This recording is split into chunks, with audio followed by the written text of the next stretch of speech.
తెలంగాణ ఉద్యమ తరహాలోనే బీసీ రిజర్వేషన్ల ఉద్యమాన్ని దశలవారీగా చేపట్టి బీసీ రిజర్వేషన్లు 42% సాధించే వరకు బీసీ ఉద్యమాన్ని ఉధృతం చేస్తామని బీసీ జేఏసీ నేతలు హెచ్చరించారు.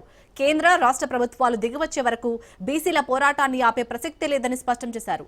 హైదరాబాద్లోని బషీర్బాగ్ ప్రెస్ క్లబ్లో బీసీ జేఏసీ ఆధ్వర్యంలో ఏర్పాటు చేసిన సమావేశంలో JAC working chairman Jajula Srinivas Goud, vice chairman VGR Naragoni, co chairman Dasu Suresh, coordinator Gujja కృష్ణలు పాల్గొని మాట్లాడారు. బీసీ జేఏసీ ఇచ్చిన పిలుపు మేరకు 18వ తేదీన జరిగిన రాష్ట్ర బంద్ చరిత్ర సృష్టించిందని, బీసీల బంద్ దేశ పాలకుల గుండెల్లో గుబులు రేపిందని, తెలంగాణలో ఉన్న బీసీల బలమేందో బలగమేందో దేశం మొత్తం చూసిందని BC JAC working chairman Jajula Srinivas Goud అన్నారు.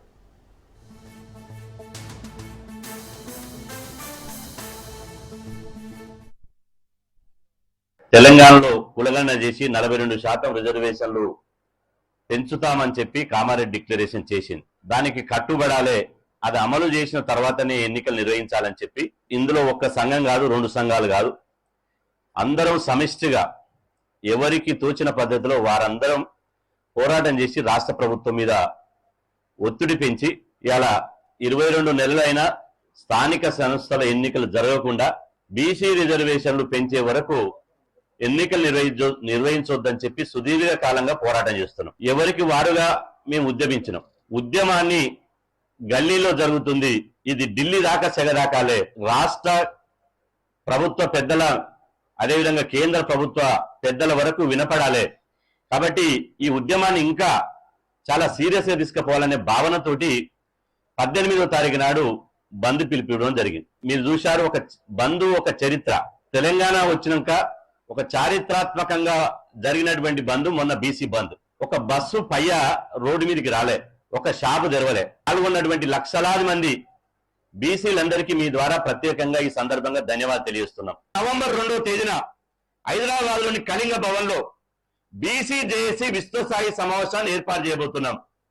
2వ తేదీన జరిగేటువంటి విస్తృతస్థాయి సమావేశంలో మేము అందరం చర్చించి భవిష్యత్ కార్యాచరణ నిర్ణయించుకొని ఆ సమావేశంలో ప్రకటించి ఇవాళ దేశమే భూకంపం వచ్చేటట్టు మా ఉద్యమం ఉండబోతుంది. మా తల తెగిపడ్డా సరే ఎట్టి పరిస్థితుల్లో రాజీ పడే ప్రసక్తే లేదు, ఎవరితో కుమ్మక్కయ్యే పరిస్థితి లేదు. ఇండియా కూటమి నుంచి రాహుల్ గాంధీ గారిని, తేజస్వి యాదవ్ గారిని, అఖిలేష్ యాదవ్ గారిని, స్టాలిన్ గారిని, ఎవరైతే ఇండియా కూటమిలో ఉన్నారో ఆ పెద్దలను కలుస్తాం.